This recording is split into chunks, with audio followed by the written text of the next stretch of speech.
നമസ്കാരം. വാർത്താമഴയിലേക്ക് സ്വാഗതം. വയനാട്ടിൽ കാട്ടാന ആക്രമണത്തിൽ വീണ്ടും മരണം. കുറുവ ദ്വീപിലെ ഇക്കോ ടൂറിസം ജീവനക്കാരൻ പോളാണ് ഇന്ന് മരിച്ചത്. രാവിലെ ഉണ്ടായ ആക്രമണത്തിൽ ഗുരുതരമായി പരിക്കേറ്റ പോളിനെ കോഴിക്കോട് മെഡിക്കൽ കോളേജിൽ എത്തിച്ചെങ്കിലും ജീവൻ രക്ഷിക്കാനായില്ല. ഒരാഴ്ചക്കിടെ ആന ആക്രമണത്തിൽ വയനാട്ടിലുണ്ടാകുന്ന രണ്ടാമത്തെ മരണമാണിത്. ചികിത്സ വൈകി എന്ന ആരോപണം പരിശോധിക്കുമെന്ന് വനം മന്ത്രി പറഞ്ഞു. വനം വകുപ്പിന്റെ വീഴ്ച ചൂണ്ടിക്കാട്ടി വയനാട്ടിൽ ജനരോഷം ഇരമ്പുകയാണ്. കാണാം ഇന്നത്തെ lead story.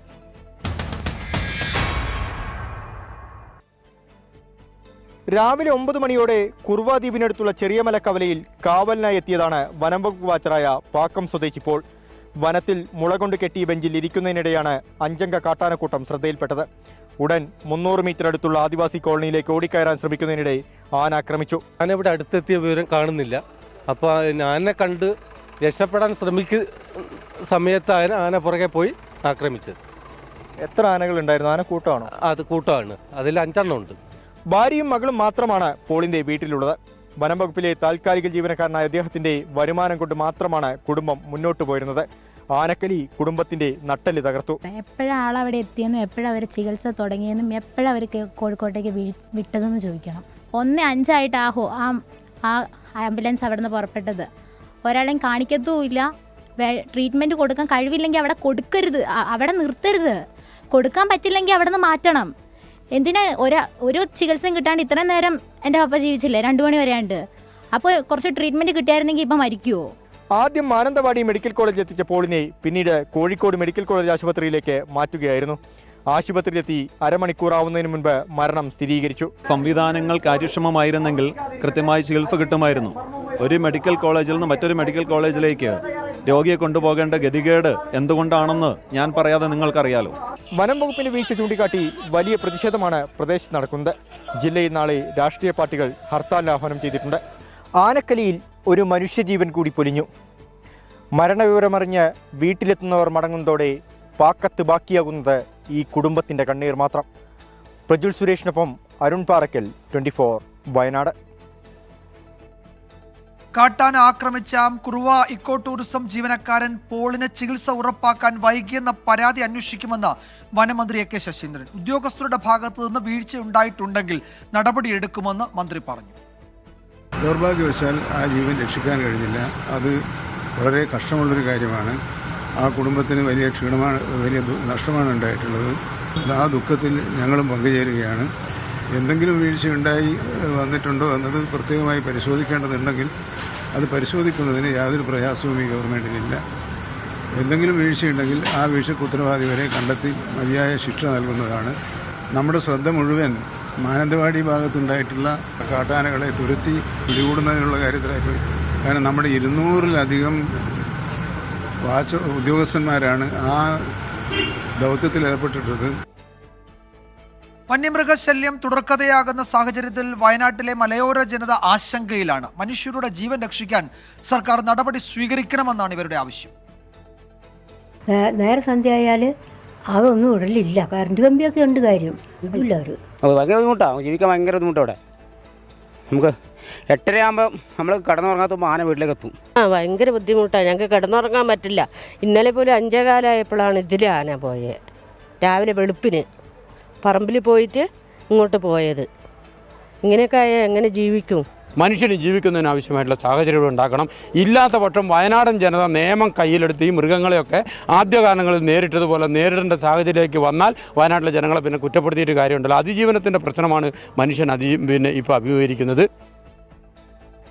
Rahul Gandhi MP ജില്ലാ കളക്ടർ ഡോക്ടർ രേണുരാജിനെ ഫോണിൽ വിളിച്ച് വിവരങ്ങൾ തിരക്കി. LDFും UDFും BJPയും വയനാട്ടിൽ നാളെ ഹർത്താൽ പ്രഖ്യാപിച്ചിട്ടുണ്ട്. അതിനിടെ പ്രകോപനപരമായ സന്ദേശം പ്രചരിപ്പിച്ചവർക്കെതിരെ പോലീസ് കലാപാഹ്വാനത്തിന് കേസെടുത്തു. അരുൺ പാറക്കൽ വിവരങ്ങൾ നൽകും വയനാട്ടിൽ നിന്ന്. അരുൺ, നാളെ ഹർത്താലാണ് വയനാട്ടിൽ. ജനങ്ങൾ വലിയ രോഷം പ്രകടിപ്പിക്കുന്നുണ്ട്. വനം വകുപ്പിനെതിരെ ജനരോഷം ഇരമ്പുന്നത് നമ്മൾ പലതവണ ഇന്ന് കണ്ടതാണ്. എന്താണ് ഏറ്റവും പുതിയ സാഹചര്യം? ഈ നാട്ടുകാർ ഉന്നയിക്കുന്ന ഗൗരവമുള്ള പ്രശ്നങ്ങൾ ഏതെങ്കിലും തരത്തിൽ അതിനെ അഡ്രസ്സ് ചെയ്യാൻ വനം വകുപ്പ് ഉദ്യോഗസ്ഥർക്ക് കഴിയുന്നുണ്ടോ? ഉന്നത ഉദ്യോഗസ്ഥരൊക്കെ അവിടെ എത്തിയിട്ടുണ്ടോ?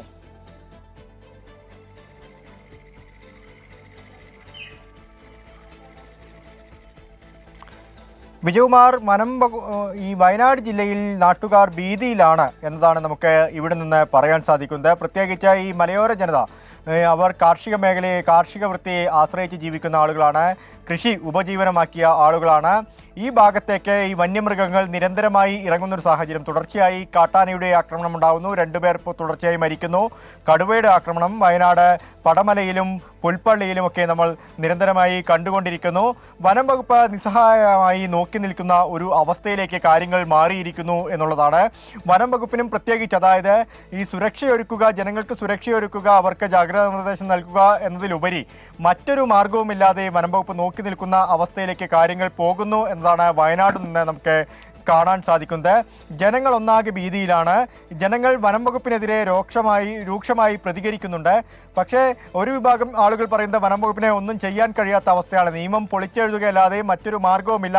അത്രത്തോളം ഈ കാടുകളിൽ വന്യമൃഗങ്ങൾ പെരുകിയിരിക്കുന്നു, പ്രത്യേകിച്ച് ആനയും കടുവയും ഒക്കെ പെരുകിയിരിക്കുന്നു. അതുകൊണ്ടാണ് ഇവയ്ക്ക് നാട്ടിലിറങ്ങേണ്ട ഒരു സാഹചര്യമുള്ളത് എന്നാണ് നാട്ടുകാർ ഉൾപ്പെടെ പറയുന്നത്. നാളെ വയനാട്ടിൽ BJPയും കോൺഗ്രസും CPMും ഉൾപ്പെടെ രാഷ്ട്രീയ പാർട്ടികൾ ഹർത്താലിന് ആഹ്വാനം ചെയ്തിട്ടുണ്ട്. നാളെ പോളിന്റെ പോസ്റ്റ്മോർട്ടത്തിന് ശേഷം മൃതദേഹം വീട്ടിലേക്ക് എത്തിക്കും. നാളെ വലിയൊരു പ്രതിഷേധത്തിനാണ് വയനാട് ജില്ല കളമൊരുങ്ങുന്നത് എന്നാണ് നമുക്ക് മനസ്സിലാക്കാൻ സാധിക്കുന്നത്. ഒപ്പം ഓപ്പറേഷൻ മഗ്ന ഇപ്പോഴും അത് ഫലപ്രദമായി വിജയം കൈവരിച്ചിട്ടില്ല. ഈ വനംവകുപ്പ് ഉദ്യോഗസ്ഥരെല്ലാം തന്നെ ഈ വയനാട് ജില്ലയിൽ ക്യാമ്പ് ചെയ്തുകൊണ്ട് പ്രവർത്തിക്കുന്നുണ്ട്. വനംവകുപ്പ് ഉദ്യോഗസ്ഥർ, DFO ഉൾപ്പെടെയുള്ള CCF ഉൾപ്പെടെയുള്ള എല്ലാ ആളുകളും ഈ വന്യമൃഗശല്യം ചെറുക്കാൻ ഒന്നടങ്കം ഒരു കൈയോടെ പ്രവർത്തിക്കുന്നുണ്ട്. പക്ഷേ ജില്ലാ കളക്ടർ ഇതുവരെയും വനംവകുപ്പ് ഈ ഇത്തരത്തിൽ വന്യജീവി ആക്രമണം നേരിട്ട സ്ഥലങ്ങളിലേക്ക് എത്തുന്നില്ല എന്നതാണ് ശ്രദ്ധേയം. തുടർച്ചയായ ദിവസങ്ങളിൽ ഇത്തരത്തിലുള്ള പ്രശ്നങ്ങൾ, പ്രതിസന്ധികൾ, പരാതികളൊക്കെ ജനങ്ങൾ അത് ജില്ലാ ഭരണകൂടത്തെയും അതുപോലെ തന്നെ വനം വകുപ്പിനെയും ഒക്കെ അറിയിക്കുമ്പോഴും ജില്ലാ കളക്ടർ ഈ വിഷയത്തിൽ ഇടപെടുന്നേ ഇല്ല എന്നൊരു പരാതി ജനങ്ങൾക്ക് വ്യാപകമായി വരുന്നുണ്ട്. ഒപ്പം സർക്കാരിനെതിരെയും രൂക്ഷമായ പ്രതികരണങ്ങളാണ് വയനാട്ടിൽ നിന്ന് ഉയർന്നു വരുന്നത്. നാളെ വലിയ രീതിയിലുള്ളൊരു പ്രതിഷേധം ജില്ലയിൽ ഉണ്ടാവുമെന്നാണ് മനസ്സിലാവുന്നത്. വിജയകുമാർ. യെസ്, അരുൺ പാറക്കിലാണ് വിവരങ്ങൾ നൽകിയത്. വയനാട്ടിൽ നാളെ LDF, UDF, BJP ഹർത്താൽ ആഹ്വാനം ചെയ്തിട്ടുണ്ട്. വലിയ പ്രതിഷേധം ജനങ്ങളുടെ ഭാഗത്തു നിന്നുണ്ടാകുമെന്ന് ഉറപ്പാണ്. അത് വനം വകുപ്പ് എന്ത് പറയും, എന്ത് വിശദീകരണം നൽകും ഈ ജനങ്ങളോട് എന്ന ചോദ്യം ഇപ്പോഴും ഉയരുന്നുണ്ട്. ജില്ലാ കളക്ടർ ഈ മേഖലകളിൽ സന്ദർശിക്കുന്നില്ല, ജനങ്ങളെ കേൾക്കുന്നില്ല എന്ന പരാതി വ്യാപകമാണ്. അതേസമയം കാട്ടാന ആക്രമണത്തിൽ മരിച്ച പോളിൻ്റെ പോസ്റ്റ്മോർട്ടം ഇന്ന് തന്നെ നടക്കും എന്ന വിവരം ഇപ്പോൾ വരുന്നുണ്ട്. മൃതദേഹം കോഴിക്കോട് മെഡിക്കൽ കോളേജിലാണ് ഇപ്പോഴുള്ളത്. അവിടെ നിന്ന് പുലർച്ചയോടെ വയനാട്ടിൽ എത്തിച്ചേക്കും. പ്രതിഷേധ സാധ്യത കണക്കിലെടുത്താണ് വേഗത്തിൽ ഈ നടപടികൾ പൂർത്തിയാക്കാനുള്ള തീരുമാനം. ഷഹദ് റഹ്മാൻ വിവരങ്ങൾ നൽകും കോഴിക്കോട്ട് നിന്ന്. ഷഹദ്, ഇന്ന് രാത്രി തന്നെ പോസ്റ്റ്മോർട്ടം നടപടികൾ പൂർത്തിയാക്കി രാവിലെ തന്നെ വയനാട്ടിലേക്ക് മൃതദേഹം എത്തിക്കാൻ പറ്റുന്ന തരത്തിലാണോ കാര്യങ്ങൾ ഇപ്പോൾ നീക്കുന്നത്?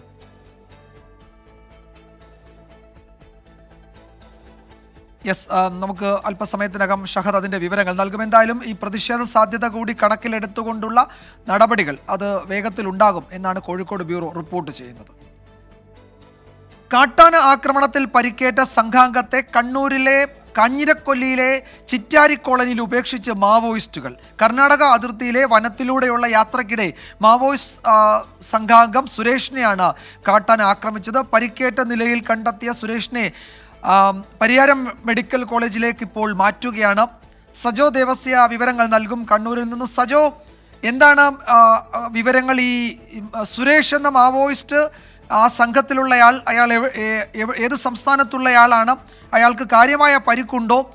ഈ ഒപ്പമുള്ളവർ എവിടെയാണ് ഈ സുരേഷിനെ ഉപേക്ഷിച്ച് കടന്നത്?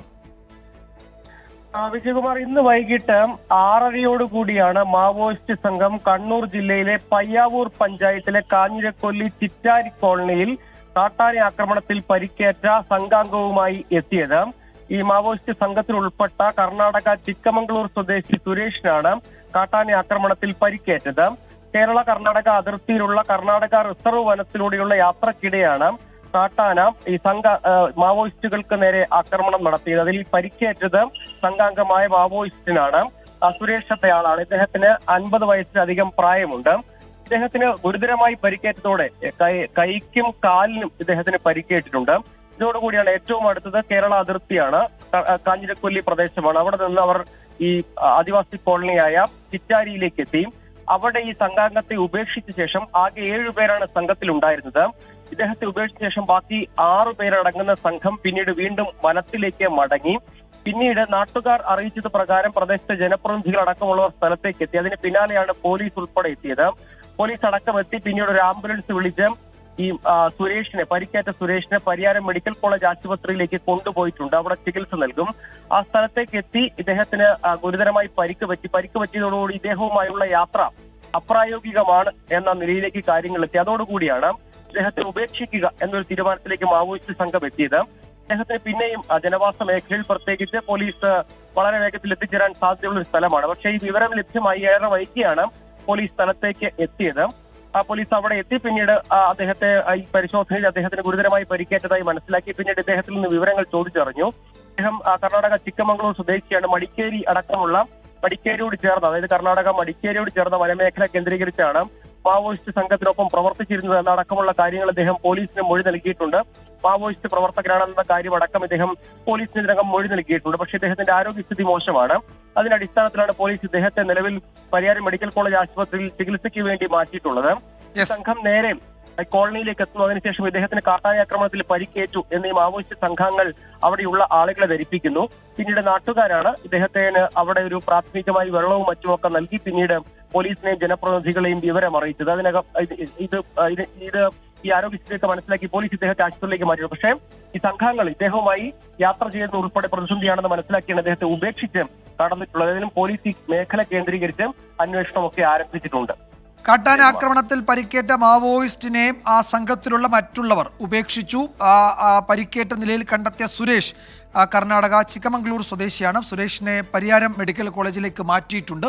ഗുരുതരമായ പരിക്കുണ്ട് എന്നാണ് പോലീസ് അറിയിച്ചിരിക്കുന്നത്. സജോ ദേവസ്യാണ് വിവരങ്ങൾ നൽകിയത്. വയനാട് മാനന്തവാടിയിൽ ഇറങ്ങിയ ആളെക്കൊല്ലി കാട്ടാന ബേലൂർ മഖനയെ മയക്കുവെടി വെച്ച് പിടികൂടാനുള്ള ശ്രമം ഇന്നും വിജയിച്ചില്ല. പനവല്ലി എമ്മടി വനത്തിനുള്ളിൽ നിലയുറപ്പിച്ച ആന വനം വകുപ്പിന്റെ നിരീക്ഷണത്തിലാണ്. വെറ്റിനറി സർജൻ ഡോക്ടർ അരുൺ സഖറിയയും ദൗത്യ സംഘത്തിനൊപ്പം ചേർന്നിട്ടുണ്ട്. ബേഗൂർ വനം വകുപ്പ് ഓഫീസിൽ നടന്ന യോഗത്തിന് ശേഷമാണ് ഇന്ന് ദൗത്യം ആരംഭിച്ചത്. 200 അംഗ സംഘത്തിന് പുറമെ കർണാടകയിൽ നിന്നെത്തിയ 25 അംഗ ടാസ്ക് ഫോഴ്സും ദൗത്യത്തിൽ പങ്കെടുത്തിരുന്നു. ഒടുവിൽ ലഭിച്ച റേഡിയോ കോളർ സിഗ്നൽ പ്രകാരം ആന പനവല്ലി മേഖലയിൽ നിലയുറപ്പിച്ചിരിക്കുകയാണ്. ആനയുള്ള പനവല്ലി എമ്മടി ഭാഗത്ത് വനംവകുപ്പ് സുരക്ഷ ശക്തമാക്കിയിട്ടുണ്ട്. ഇന്നലെ രാത്രി ആദണ്ടയിലെ തോട്ടത്തിൽ ആനയെ നാട്ടുകാർ കണ്ടിരുന്നു. തുടർന്ന് ബേലൂർ മഗ്ന എമ്മടി വനമേഖലയിലേക്ക് കയറി. മഗ്നയ്ക്കൊപ്പം സമാന്തരമായി നിൽക്കുന്ന മോഴയാണ് RRT സംഘത്തിന് നേരെ പാഞ്ഞെടുക്കുന്നത്. മോഴയുടെ സാമീപ്യവും അടിക്കാടുകളും ദൗത്യത്തെ ദുഷ്കരമാക്കുന്നു. ദൗത്യം നീളുന്ന പശ്ചാത്തലത്തിൽ PT-7, P2M, അരിക്കൊമ്പൻ ദൗത്യങ്ങൾക്ക് നേതൃത്വം നൽകിയ വെറ്റിനറി ഡോക്ടർ അരുൺ സക്കറിയ ഇന്നു മുതൽ സംഘത്തിനൊപ്പം ചേർന്നു. നാളെ ആനയെ മയക്കുവെടി വെക്കാൻ കഴിയുമെന്നാണ് വനംവകുപ്പിന്റെ പ്രതീക്ഷ. 24 വയനാട്. ഇടുക്കി BL റാമിൽ കാട്ടാനയെ കണ്ടു ഭയന്നോടിയ വീട്ടമ്മയ്ക്ക് പരിക്കേറ്റു. മുൻ പഞ്ചായത്ത് അംഗം പാൽത്തായി പഞ്ചാമൃതത്തിനാണ് പരിക്കേറ്റത്. ആനയെ കണ്ട് ഭയന്നോടിയപ്പോൾ 30 അടി താഴ്ചയിലേക്ക് വീണാണ് പരിക്കേറ്റത്. ഇവരെ തേനി മെഡിക്കൽ കോളേജ് ആശുപത്രിയിൽ പ്രവേശിപ്പിച്ചു.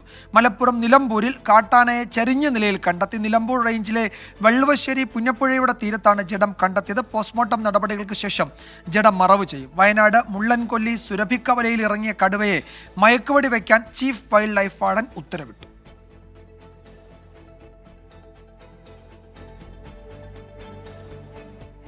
മണിക്കൂറുകൾ നീണ്ട ശ്രമകരമായ ദൗത്യത്തിനൊടുവിൽ മലയാറ്റൂർ മുളങ്കുഴിയിൽ കിണറ്റിൽ വീണ കുട്ടിയാനയെ രക്ഷപ്പെടുത്തി. രക്ഷപ്പെട്ട ആന വനമേഖലയിലേക്ക് കയറിപ്പോയി.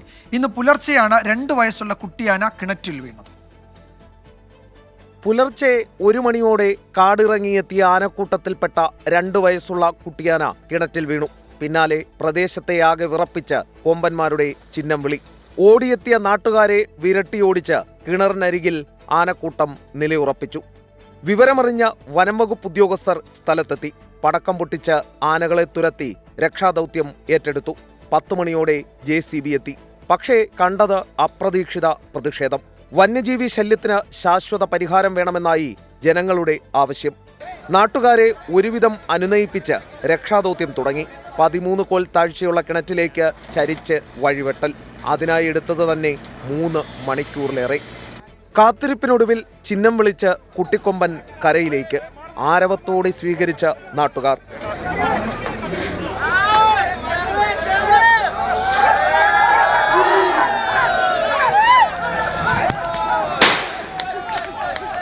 രക്ഷപ്പെട്ട ആശ്വാസത്തിൽ കാടിനുള്ളിലേക്ക് ഓടിമറഞ്ഞ് കുട്ടിയാനയും. അതീവ ദുഷ്കരമായ രക്ഷാദൗത്യം ഒത്തൊരുമയോടെ വനംവകുപ്പും നാട്ടുകാരും ചേർന്ന് അത് പൂർത്തിയാക്കി. മണിക്കൂറുകൾക്കൊടുവിൽ കിണറ്റിൽ നിന്നും ആനക്കുട്ടി ആ ആനക്കൂട്ടത്തിനടുത്തേക്ക്. ക്യാമറാമാൻ സച്ചിനൊപ്പം എസ് ശ്രീകാന്ത്, 24 കൊച്ചി. മാസപ്പടിയിൽ SFIO അന്വേഷണം തുടരും.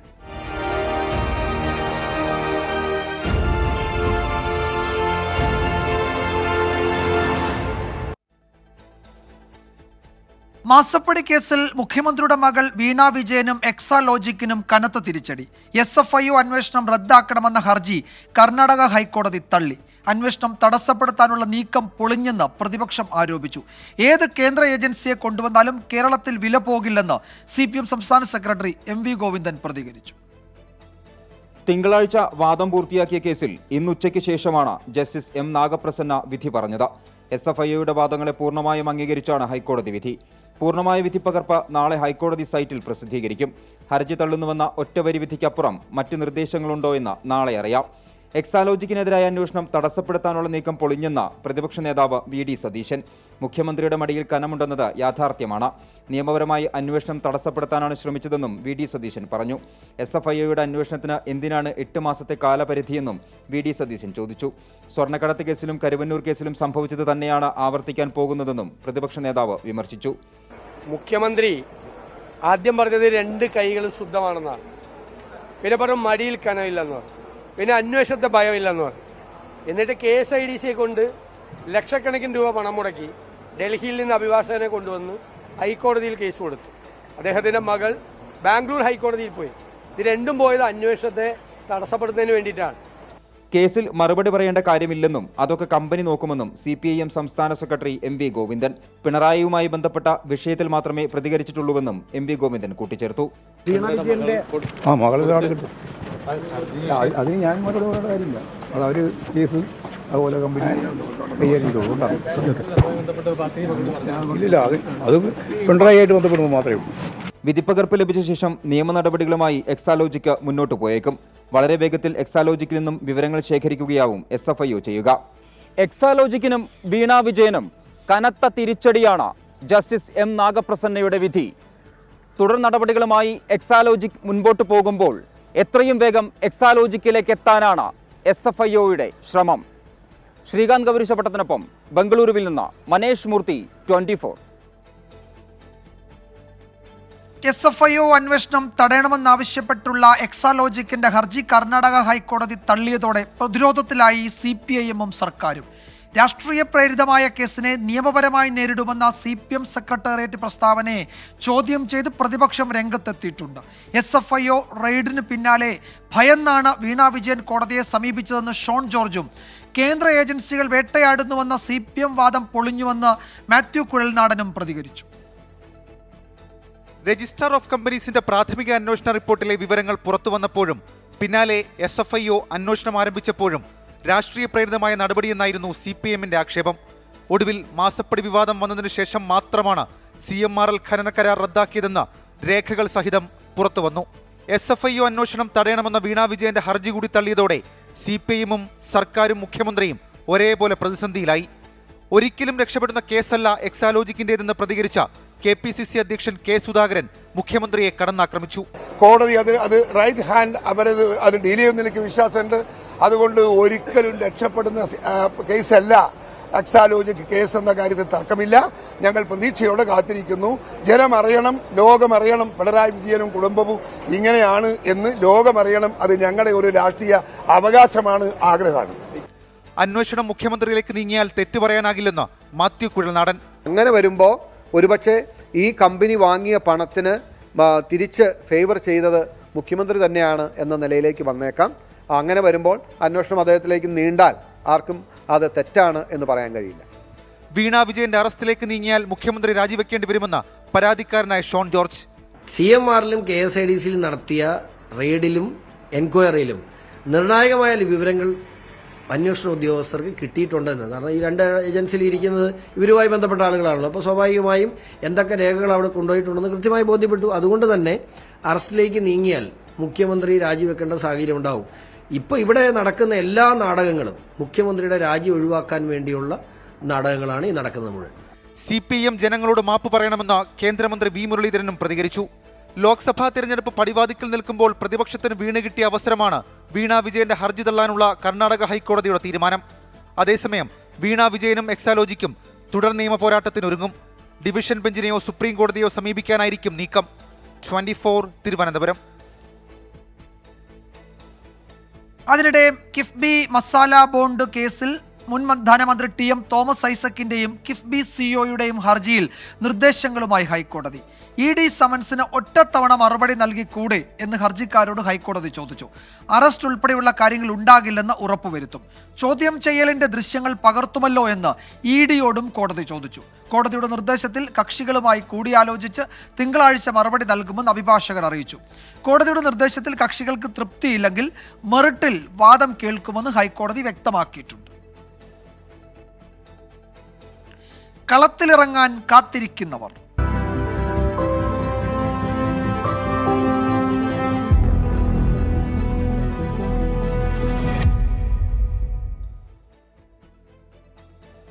പൊതുതെരഞ്ഞെടുപ്പിനുള്ള സ്ഥാനാർത്ഥി നിർണയത്തിന് CPIM പ്രാഥമിക ചർച്ചകൾ പൂർത്തിയാക്കി. സിറ്റിംഗ് MLAമാരും മന്ത്രിമാരും വരെ പരിഗണനയിലുണ്ട്. ഈ മാസം 27-ന് CPM സ്ഥാനാർത്ഥി പട്ടിക പ്രഖ്യാപിക്കും. മുതിർന്ന നേതാക്കൾക്കൊപ്പം യുവാക്കളെയും മത്സരത്തിനിറക്കി വിജയസാധ്യത ഉറപ്പിക്കാനുള്ള പുതിയ തന്ത്രമാണ് CPIMന്. ചില MLAമാരെ പരീക്ഷണത്തിനിറക്കണമെന്ന ആലോചനയും നേതൃത്വത്തിനുണ്ട്. ഇന്ന് ചേർന്ന സംസ്ഥാന സെക്രട്ടേറിയറ്റിൽ പ്രാഥമിക ചർച്ചകൾ നടന്നു. ആറ്റിങ്ങലിൽ വർക്കല MLA വി ജോയുടെ പേര് മാത്രമാണ് പരിഗണിച്ചത്. ആലപ്പുഴയിൽ സിറ്റിംഗ് MP ആയ AM ആരിഫ് മത്സരിച്ചേക്കും. ജില്ലാ നേതൃത്വത്തിന്റെ അഭിപ്രായവും പരിഗണിച്ചാവും അന്തിമ തീരുമാനം. പത്തനംതിട്ടയിൽ TM തോമസ് ഐസക് വന്നേക്കും. പാലക്കാട് A വിജയരാഘവനാണ് സാധ്യത കൂടുതൽ. M സ്വരാജിന്റെ പേരും ചർച്ചയിലുണ്ട്. ആലത്തൂരിൽ മന്ത്രി K രാധാകൃഷ്ണനെ മത്സരിപ്പിക്കാനാണ് നേതൃത്വത്തിന്റെ ആഗ്രഹം. പക്ഷേ മത്സരിക്കാൻ താല്പര്യമില്ലെന്ന് K രാധാകൃഷ്ണൻ അറിയിച്ചു. AK ബാലൻ, PK ജമീല എന്നിവരുടെ പേരും ചർച്ചയിലുണ്ട്. കോഴിക്കോട് എളമരം കരി മത്സരിച്ചേക്കും. കണ്ണൂരിലും വടകരയിലും KK ശൈലജയുടെ പേര് പരിഗണനയിലുണ്ട്. കണ്ണൂരിൽ ജില്ലാ പഞ്ചായത്ത് പ്രസിഡന്റ് PP ദിവ്യയുടെ പേരും സജീവമാണ്. കാസർഗോഡ് TV രാജേഷിനാണ് സാധ്യത. പൊന്നാനിയിൽ KT ജലീലിന്റെ പേര് സജീവ ചർച്ചയാണ്.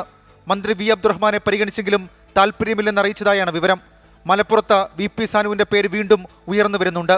ഇടുക്കിയിൽ ജോയ്സ് ജോർജ് വീണ്ടും വന്നേക്കും. ചാലക്കുടിയിൽ മുൻ മന്ത്രി C രവീന്ദ്രനാഥിന്റെ പേരാണ് പാർട്ടി പരിഗണിക്കുന്നത്. എറണാകുളത്ത് പൊതുസ്വതന്ത്രനാണ് സാധ്യത. സ്ഥാനാർത്ഥി നിർണയ ചർച്ചകൾക്കായി നാളെയും മറ്റന്നാളും ജില്ലാ കമ്മിറ്റികൾ ചേരും. 21-ന് സംസ്ഥാന കമ്മിറ്റി പട്ടിക വീണ്ടും ചർച്ച ചെയ്ത പാർലമെന്റ് മണ്ഡലം കമ്മിറ്റികൾക്ക് വിടും. അതിനുശേഷം കേന്ദ്ര നേതൃത്വത്തിന്റെ അനുമതിയോടെ ഈ മാസം 27-ന് സ്ഥാനാർത്ഥികളെ പ്രഖ്യാപിക്കാനാണ് തീരുമാനം.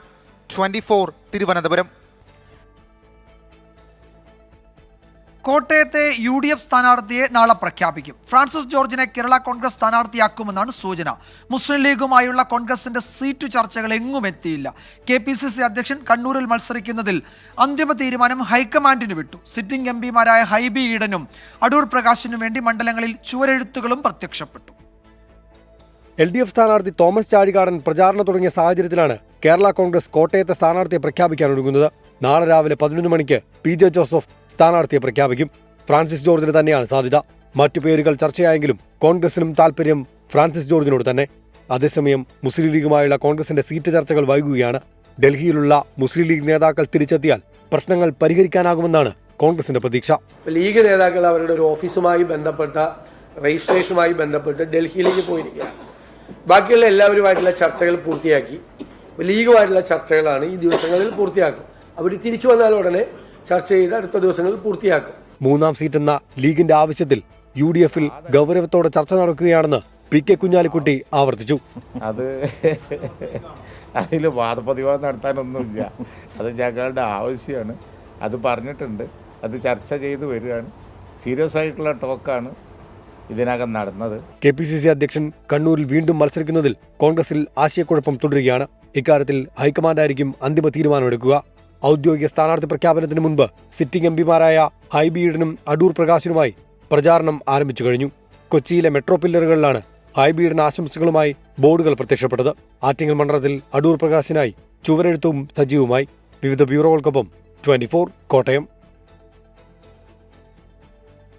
തിരുവനന്തപുരം ജില്ലയിൽ കോൺഗ്രസിൽ പൊട്ടിത്തെറി. DCC അധ്യക്ഷ സ്ഥാനം രാജിവെക്കുന്നതായി പാലോട് രവി KPCCക്ക് കത്തു നൽകി. സ്വന്തം പഞ്ചായത്തിലെ പ്രസിഡന്റും 2 അംഗങ്ങളും കോൺഗ്രസ് വിട്ട് CPMൽ ചേർന്നതിന്റെ ധാർമ്മിക ഉത്തരവാദിത്വം ഏറ്റെടുത്താണ് രാജി പ്രഖ്യാപനം. രാജി നേതൃത്വം അംഗീകരിച്ചിട്ടില്ല. തിരുവനന്തപുരം ജില്ലാ പ്രസിഡന്റ് പാലോട് രവിയുടെ സ്വന്തം പഞ്ചായത്താണ് പെരിങ്ങമല. പഞ്ചായത്ത് UDFന്റെ ഭരണത്തിലും. പഞ്ചായത്ത് പ്രസിഡന്റും DCC അംഗവുമായ ഷിനു മടത്തറ, പഞ്ചായത്ത് അംഗങ്ങളായ കലയപുരം അൻസാരി, M ഷഹനാസ് എന്നിവർ കഴിഞ്ഞ ദിവസം CPIMൽ ചേർന്നതും പെരിങ്ങമലയിലെ ഭരണം നഷ്ടപ്പെട്ടതും ജില്ലാ കോൺഗ്രസിനുള്ളിൽ വൻ ഞെട്ടലുണ്ടാക്കി. പിന്നാലെയാണ് ജില്ലാ പ്രസിഡന്റ് സ്ഥാനം രാജിവെക്കുന്നതായി പാലോട് രവി KPCC നേതൃത്വത്തിന് കത്തു നൽകിയത്. ലോക്സഭാ തെരഞ്ഞെടുപ്പ് പടിവാതിൽക്കൽ എത്തി നിൽക്കെ സ്വന്തം പഞ്ചായത്തായ പെരിങ്ങമലയിലെ പ്രസിഡന്റും 2 അംഗങ്ങളും CPIMൽ ചേർന്നതിന്റെ ധാർമ്മിക ഉത്തരവാദിത്വം ഏറ്റെടുത്ത് രാജിവെക്കുന്നു എന്നായിരുന്നു കത്ത്. എന്നാൽ പാലോട് രവിയുടെ രാജി KPCC നേതൃത്വം തള്ളി. രാജി വൈകാരിക പ്രകടനം മാത്രമെന്ന് KPCC വിലയിരുത്തി. DCC പ്രസിഡന്റ് സ്ഥാനത്ത് തുടരാനും KPCC നേതൃത്വം പാലോട് രവിയോട് നിർദ്ദേശിച്ചു. 24 തിരുവനന്തപുരം. സെനറ്റിൽ നാടകീയ രംഗങ്ങൾ.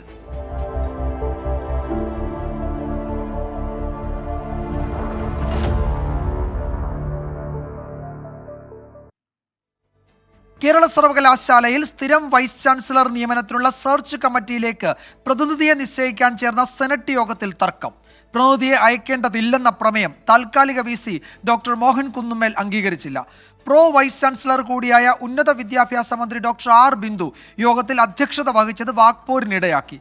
ചിലർ മനഃപൂർവ്വം പ്രശ്നമുണ്ടാക്കുകയാണെന്ന് ചാൻസലർ കൂടിയായ ഗവർണർ ആരിഫ് മുഹമ്മദ് ഖാൻ കുറ്റപ്പെടുത്തി. തുടങ്ങിയപ്പോൾ മുതൽ പ്രക്ഷുബ്ധമായിരുന്നു സെനറ്റ് യോഗം. പ്രതിനിധിയെ നിശ്ചയിക്കാൻ കഴിയില്ലെന്ന് ഇടതംഗങ്ങൾ വാദിച്ചു. ഇതിനെ ഗവർണറുടെ നോമിനികൾ എതിർത്തതോടെ വാഗ്വാദമായി. സെർച്ച് കമ്മിറ്റി രൂപീകരണം നിയമവിരുദ്ധമാണെന്നും പ്രതിനിധിയെ നൽകേണ്ടതില്ലെന്നുമുള്ള പ്രമേയം ഇടതംഗം R നസീബ് അവതരിപ്പിച്ചു. പിന്നാലെ ബഹളം. ഇടതംഗങ്ങളും UDF അംഗങ്ങളും ഗവർണറുടെ പ്രതിനിധികളും നടുത്തളത്തിലിറങ്ങി. പ്രമേയം പാസായെന്നും യോഗം കഴിഞ്ഞെന്നും അധ്യക്ഷയായ മന്ത്രി ഡോക്ടർ R ബിന്ദു അറിയിച്ചു. താനാണ് യോഗം വിളിച്ചതെന്നും പ്രമേയം പാസായിട്ടില്ലെന്നും VC മോഹൻ കുന്നുമ്മൽ നിലപാടെടുത്തു. ഇതോടെ മന്ത്രിയും VCയും തമ്മിൽ തർക്കം. പുറത്തേക്ക് വന്ന മന്ത്രി കൂടുതൽ ചോദ്യങ്ങളിൽ നിന്ന് ഒഴിഞ്ഞുമാറി. വളരെ വിക്ഷുബ്ധമായ അന്തരീക്ഷമായിരുന്നു. തുടർന്ന് അവിടെ യാതൊരു വിധത്തിലുള്ള യോഗ നടപടികളും തുടർന്ന് കൊണ്ടുപോകാനുള്ള സാഹചര്യം ഉണ്ടായിരുന്നില്ല. അതിൻ്റെ അടിസ്ഥാനത്തിൽ യോഗം പിരിച്ചുവിട്ടു. അത്രയേ ഉള്ളൂ. സെർച്ച് കമ്മിറ്റിയിലേക്ക് പ്രതിനിധിയെ നിശ്ചയിക്കുന്നത് നിയമവിരുദ്ധമാണെന്നാണ് ഇടതംഗങ്ങളുടെ വാദം. പ്രത്യേക യോഗത്തിൽ പ്രമേയം പാസാക്കാൻ കഴിയില്ലെന്ന് ഗവർണറുടെ നോമിനികളും UDF അംഗങ്ങളും പറയുന്നു. സ്ഥിരം VCയെ തെരഞ്ഞെടുക്കാനുള്ള സമിതിയിലേക്ക് പ്രതിനിധിയെ അയക്കാൻ കേരള സർവകലാശാല തീരുമാനിച്ചിട്ടുണ്ടെന്ന് ഗവർണർ ആരിഫ് മുഹമ്മദ് ഖാൻ പറഞ്ഞു. That some people try to create disturbance there, and the meeting has already decided to send a representative of the Senate to the Raj Bhavan. This is my information. Search കമ്മിറ്റിയിലേക്ക് UDF അംഗങ്ങൾ കാലടി സംസ്കൃത സർവകലാശാല മുൻ VC doctor Dileep കുമാറിന്റെ പേര് നൽകി. ഗവർണറുടെ നോമിനികൾ MKC നായരെ നിർദ്ദേശിച്ചു. 24 തിരുവനന്തപുരം. I-ലീഗ് ഫുട്ബോളിൽ വിജയക്കുതിപ്പ് തുടർന്ന് ഗോകുലം കേരള FC രാജസ്ഥാൻ യുണൈറ്റഡിനെ 1-4 ഗോളിന് തകർത്തു. കോംട്രോൺ ഇരട്ട ഗോൾ നേടി. രാജസ്ഥാനിലും മാസായി മലബാറിയൻസ്. ഗോകുലം കേരള FC രാജസ്ഥാൻ യുണൈറ്റഡ് FCയെ അവരുടെ മടയിൽ തകർത്തുവിട്ടത് 1-4 ഗോളിന്. ഗോൾ വേട്ടയ്ക്ക് തുടക്കമിട്ടത് 28-ാം മിനിറ്റിൽ കോംറോൺ ടർസനോവ്. 50-ാം മിനിറ്റിൽ അലക്സ് സാഞ്ചസ് ലീഡ് ഉയർത്തി. 64-ാം മിനിറ്റിൽ വീണ്ടും കോംറോൺ. 81-ാം മിനിറ്റിൽ ഗോകുലത്തിന്റെ ഗോൾ വേട്ട പൂർത്തിയാക്കി ലൈഷ്റാം. 88-ാം മിനിറ്റിൽ ഒരു ഗോൾ മടക്കി രാജസ്ഥാൻ യുണൈറ്റഡ് കടം കുറച്ചു. 7ാം ജയത്തോടെ 26 പോയിന്റുമായി ലീഗിൽ 2ാം സ്ഥാനത്തേക്കും ഉയർന്നു ഗോകുലം കേരള. Sports desk 24. ഈ റിപ്പോർട്ടോടെ വാർത്താമഴ അവസാനിക്കുന്നു. നാളെ വീണ്ടും കാണാം.